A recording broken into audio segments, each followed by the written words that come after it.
consecuencia han logrado que la inflación sea cosa del pasado, sumado a que no han dejado de crecer en los últimos 20 años. Y gracias al régimen de Maquila han sabido explorar su industria local al máximo, incrementando las exportaciones y generando puestos de trabajo genuinos. Su experiencia es prueba fehaciente de que cuando las regulaciones acompañan y no estorban, cuando los impuestos son bajos y no ahogan, la capacidad de los países para comercializar crece, creando más bienes y servicios de mejor calidad a un mejor precio. En cambio, nosotros en Argentina, que tan solo estamos a una frontera de distancia, durante los últimos 20 años hemos hecho todo de manera diametralmente opuesta. Montamos un Estado elefantiásico con un gasto público enorme. Tomábamos deuda con todos los agentes del mercado existentes a los que luego terminaríamos defolteando.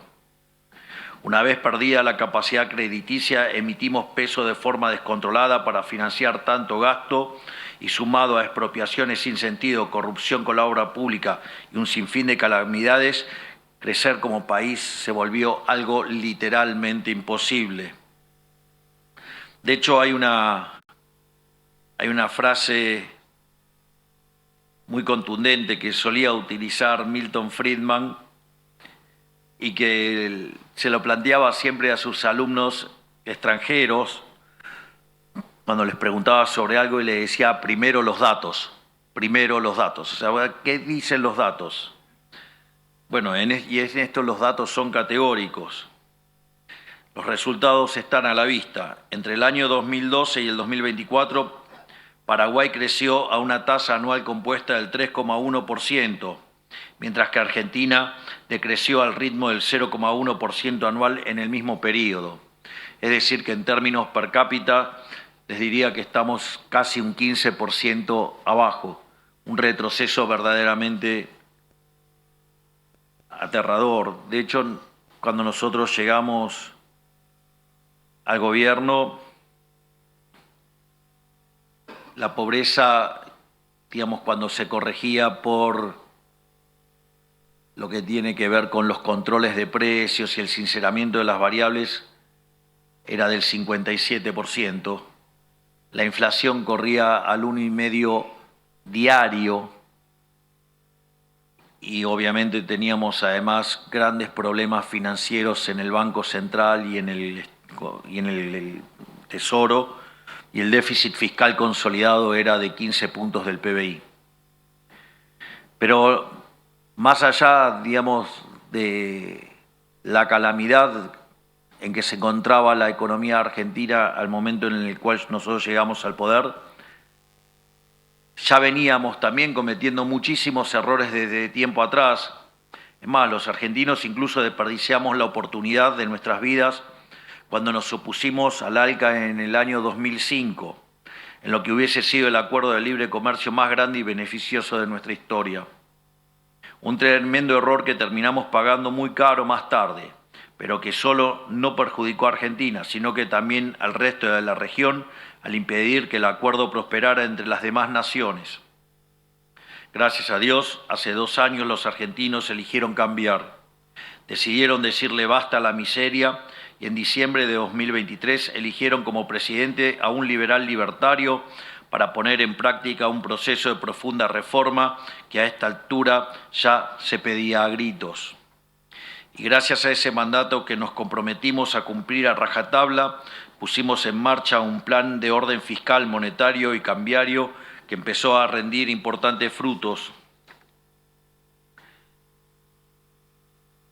Básicamente, pusimos en orden las cuentas del Tesoro Nacional en el primer mes de gestión. A mitad de año pusimos en orden las cuentas del Banco Central y desde ese momento frenamos la emisión monetaria. Y no solo eso, sino que además hicimos cerca de 9.000 reformas estructurales. Por ejemplo, la baja de la inflación, donde pasamos de estar al borde de un nuevo proceso hiperinflacionario, es decir, la inflación viajaba al 1,5% diario. Hoy es 1,5% la inflación, pero en términos mensuales.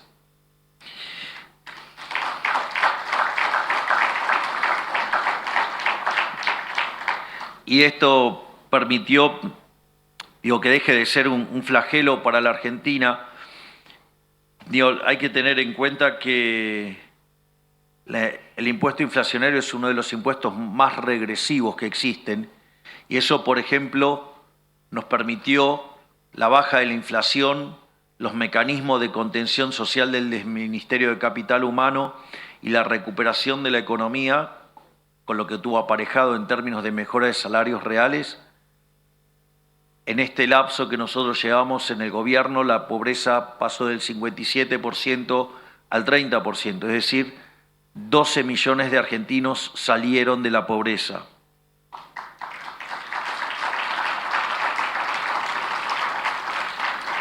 Y en materia de indigencia, hoy 6 millones de argentinos que antes no comían, hoy sí comen porque salieron de la indigencia. A su vez, en paralelo, somos el primer gobierno en los últimos 123 años de historia que tiene déficit cero después del pago de intereses. Entendimos que la raíz de todos los males de la economía argentina era el déficit fiscal, producto de la adicción al gasto público. Al igual que Paraguay, entendimos que equilibrar las cuentas y mantenerlas en orden debía ser la columna vertebral de cualquier proceso de cambio genuino. Al fin y al cabo, ningún proyecto, cualquiera sea su tipo, puede construirse sobre la base de gastar más de lo que se recauda. Las veces que se ha intentado, ha terminado indefectiblemente en catástrofe, tal cual ha quedado registrado en la triste historia de nuestro país durante el último siglo. De hecho, Argentina ha probado esa receta, que tiene el nombre de la receta keynesiana, que no es ni más ni menos que decir que es bueno el déficit fiscal, que es bueno la manipulación de la tasa de interés vía política monetaria, regulaciones y cercenamientos de libertades y controles.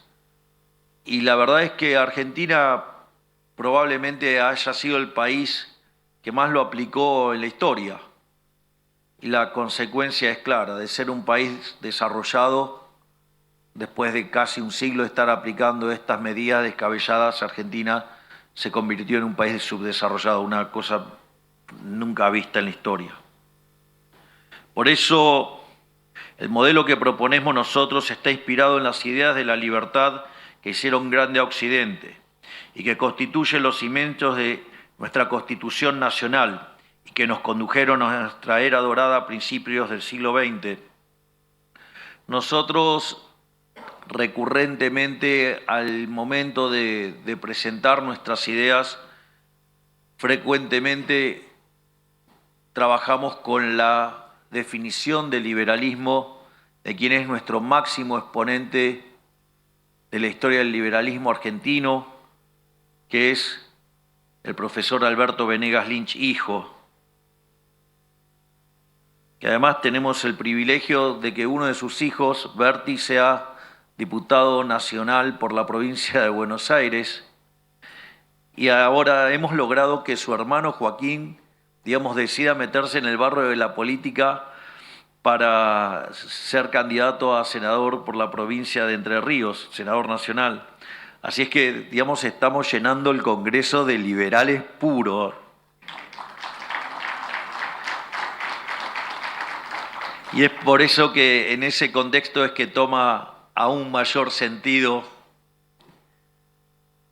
la definición del liberalismo de nuestro máximo prócer de las ideas de la libertad, que dice: el liberalismo es el respeto irrestricto del proyecto de vida del prójimo, basado en el principio de no agresión y en defensa del derecho a la vida, a la libertad y a la propiedad, cuyas instituciones son la propiedad privada, porque sin propiedad privada no hay mecanismo de precio y por ende no hay cálculo económico y eso conduce a la miseria.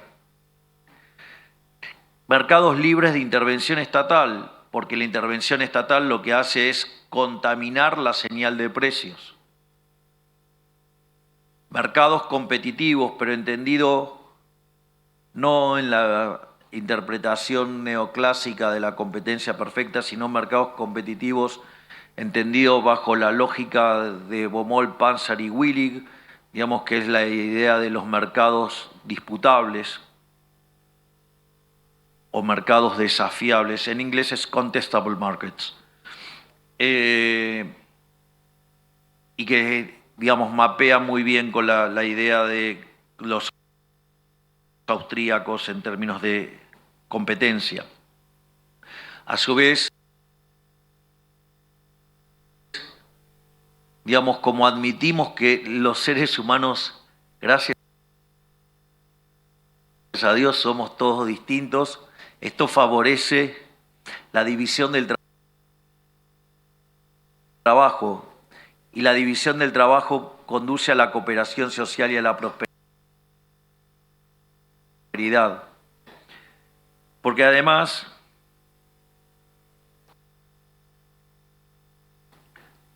esto, más allá que estos principios que nos hicieron codearnos con las potencias del mundo y transformar la República Argentina en la tierra prometida de quienes buscaban un mejor porvenir, es muy importante como criterio al momento de definir no solo el norte de una política, sino cómo estructurar la política.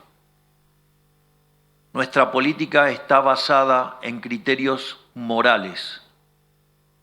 Es decir, nuestro norte es que Argentina sea el país más libre del mundo y sabemos que eso nos va a traer prosperidad.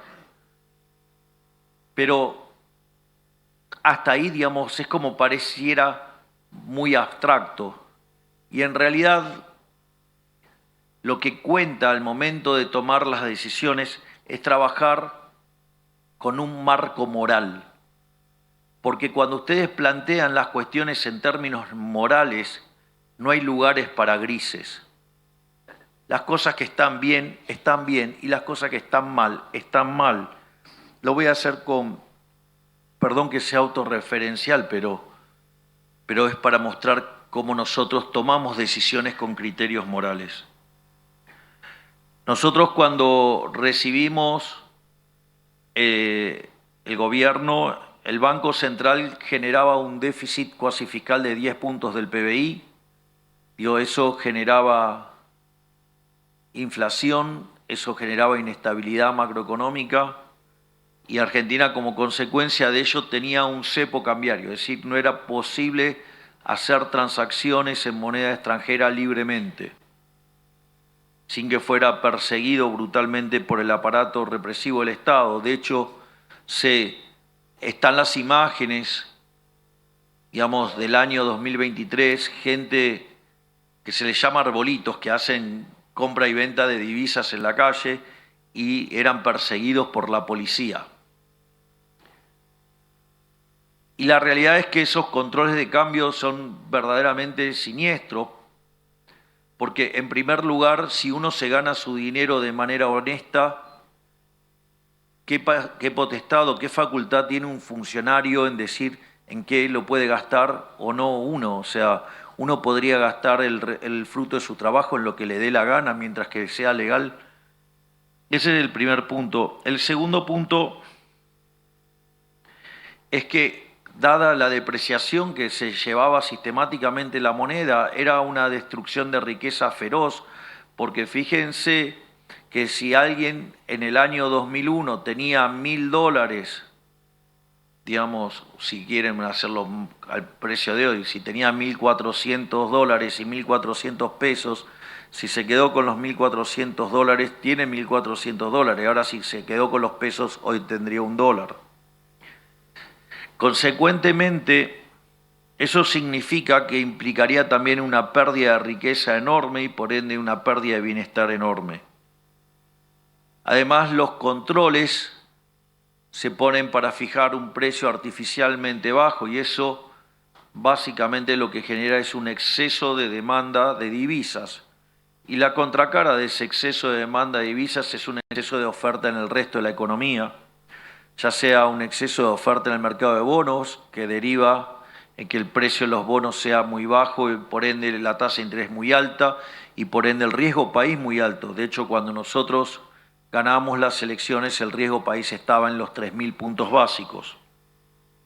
Ahora esas altas tasas de interés genera descoordinación, es decir, el riesgo país genera descoordinación intertemporal entre ahorro e inversión y eso hace que caiga tanto el consumo como la inversión y por ende hunde la actividad económica. Al hundirse la actividad económica se retrae la demanda de trabajo. Al retraerse la demanda de trabajo, los salarios o son licuados por la inflación o son atacados por el desempleo o alguna combinación de ambos. De hecho, digamos, los salarios en Argentina cuando nosotros llegamos estaban en torno a los $300, hoy están en torno a los 1.100, 1.200 dólares. Por otra parte, esa situación lo que hace es que se genere pobreza y de hecho cuando se sinceraban las variables, se pasaba de la frecuencia semestral a mensual y además se sinceraban los precios porque había controles de precios, la verdadera pobreza que nosotros heredamos era del 57%, es decir, una verdadera catástrofe. Por lo tanto, para nosotros era fundamental sanear el balance del Banco Central y liberalizar el mercado de cambios. Digamos, entonces frenamos con la emisión monetaria a mitad del año 2024 y después, en un programa inédito con el Fondo Monetario Internacional, procedimos a sanear el activo del Banco Central, porque básicamente lo que se hacía en Argentina es que los distintos gobiernos colocaban letras intransferibles en el Banco Central, títulos que no tenían valor de mercado y se llevaban los dólares y por lo tanto dejaban sin respaldo básicamente los pesos que andaban dando vuelta, es decir, una suerte de default sobre los pesos. Y eso básicamente técnicamente se resuelve vía mayor inflación, es decir, y eso era lo que pasaba en Argentina. Por lo tanto, no solo que había que cortar con el problema de la emisión, sino que además también no era solo el problema del flujo, sino que también que había que corregir el problema del stock. Y eso nosotros lo hicimos con el acuerdo que celebramos con el Fondo Monetario Internacional y que lo firmamos a mitad de abril de este año, donde básicamente recibimos un paquete de apoyo donde el Tesoro esos dólares que recibió lo utilizó para cancelar deuda con el Banco Central, de modo tal de terminar con la estafa inflacionaria. La bruta no varía, pero cambia el acreedor.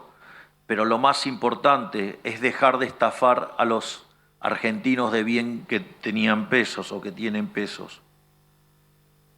Cuando nosotros propusimos esto, decían que no lo íbamos a hacer porque básicamente era el año electoral y que no había por qué correr este riesgo. Entonces, fíjense que ustedes ahí se enfrentan a una decisión de política económica donde tienen que pensar o en términos utilitaristas, ¿sí?, con una contraparte electoral, y por otro lado en hacer lo que es correcto, que es abrazar las ideas de la libertad y avanzar en la liberalización.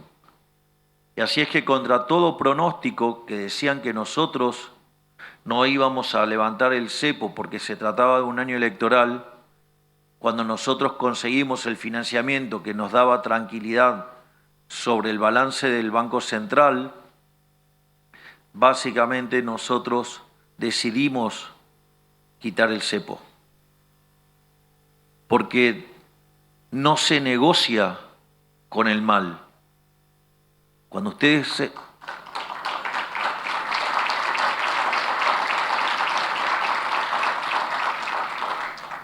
saben lo que es correcto y lo que está mal.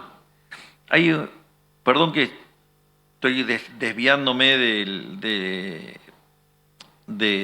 la base de lo que traía como discurso, pero hay un trabajo que lo recomiendo enfáticamente un trabajo del profesor Jesús Huerta del Soto que se llama La teoría de la eficiencia dinámica.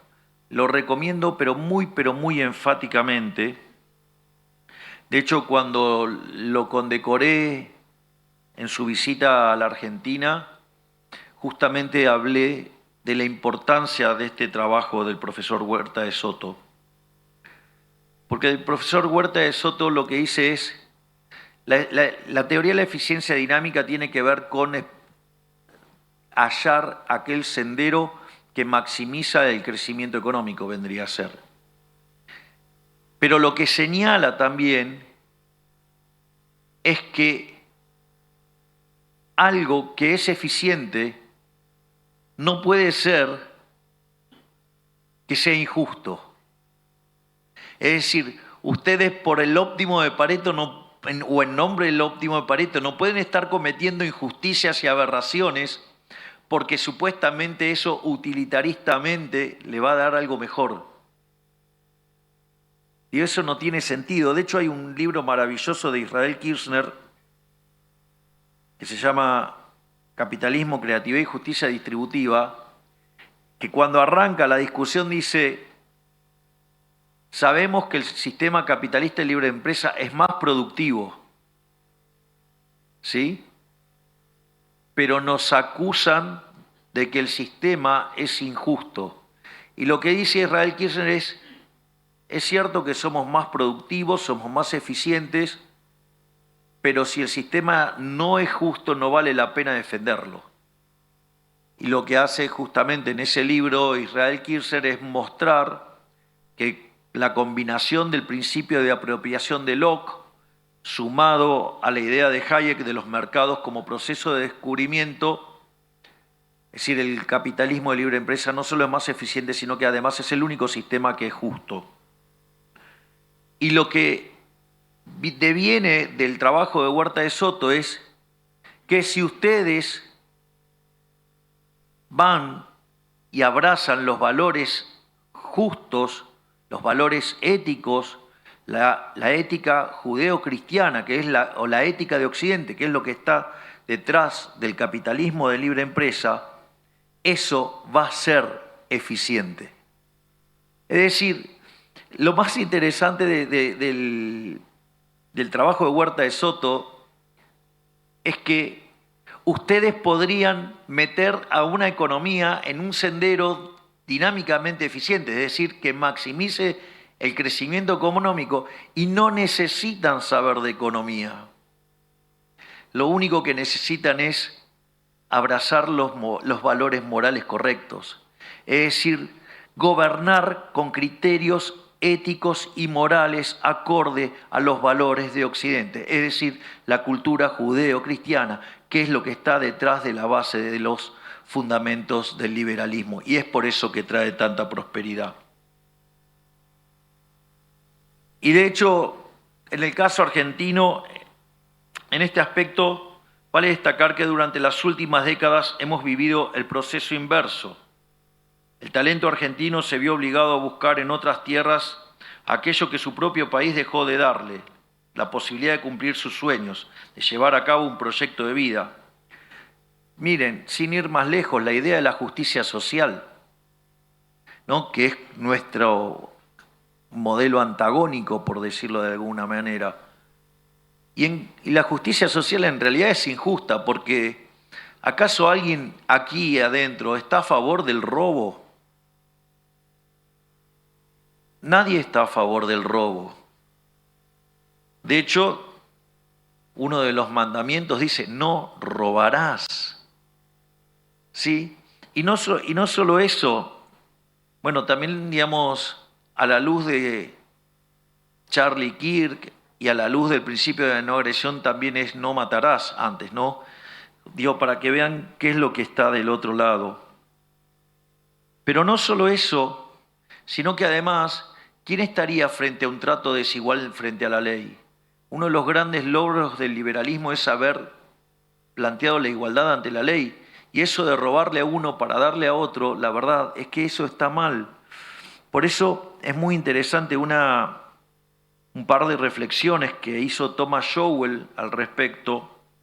Dice, la justicia social es envidia más retórica.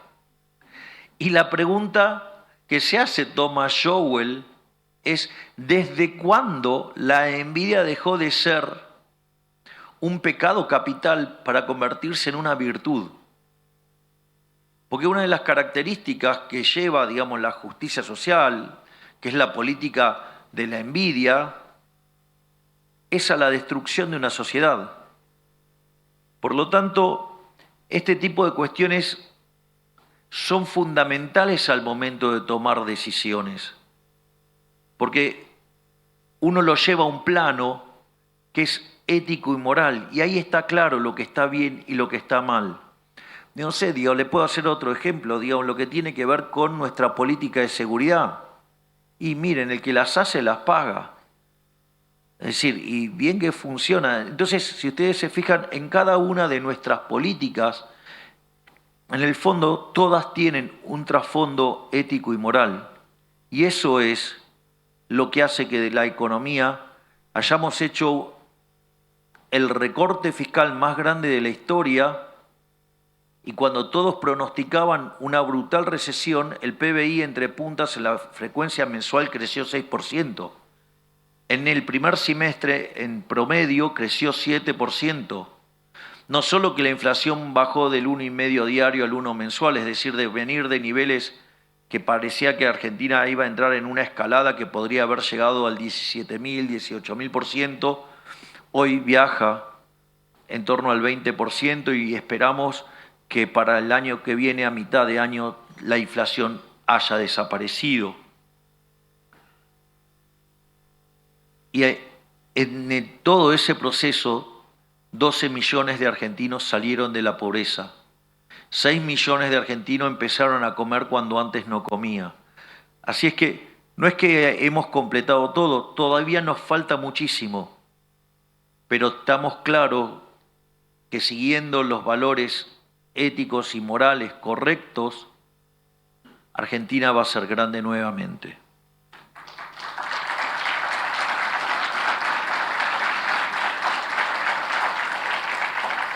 Además, es importante entender que no hay terceras vías en este camino. Cualquier opción moderada, entre muchas comillas, es funcional al sistema decadente que con tanto esfuerzo estamos dejando atrás. Esto está en un trabajo maravilloso de Ludwig von Mises que se llama Intervencionismo y el subtítulo es El mito de la tercera vía.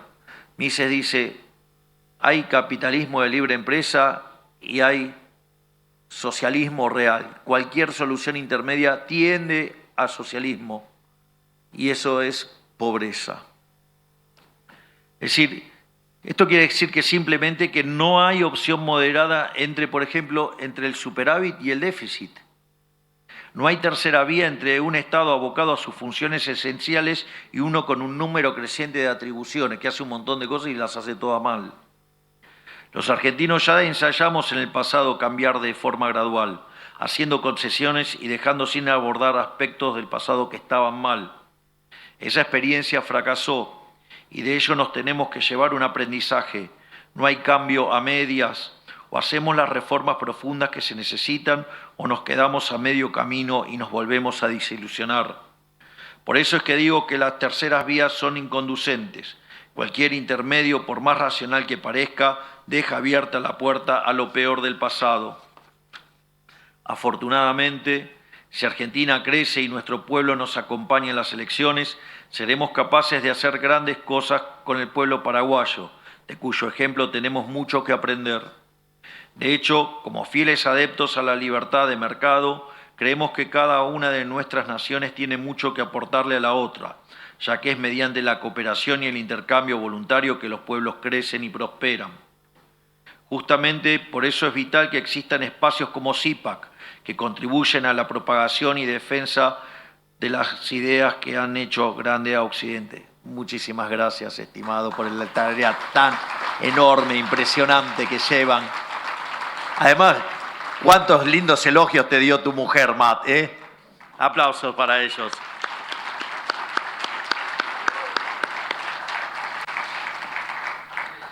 En este sentido, en un contexto de creciente incertidumbre en el mundo libre, nada mejor que apostar al intercambio pacífico de ideas como forma de reconectarnos con el legado de nuestros antepasados, gigantes sobre cuyos hombros estamos parados y de cuyo sacrificio en nombre de la humanidad hoy gozamos innumerables beneficios. Que su coraje e ingenio nos sirvan de guía a quienes queremos, en medio de esta batalla cultural entre el bien y el mal, exaltar los valores que nos hicieron prósperos. Quiero volver a dejar mi recuerdo por Charlie Kirk, darles gracias a todos por estar presentes, que Dios los bendiga a todos, que las fuerzas del cielo nos acompañen y ¡viva la libertad, carajo!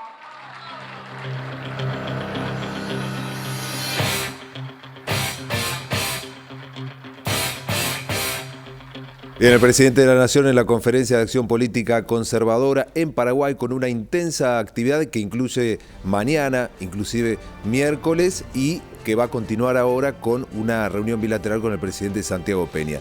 En minutos, próxima edición de Noticias a las 12, los esperamos.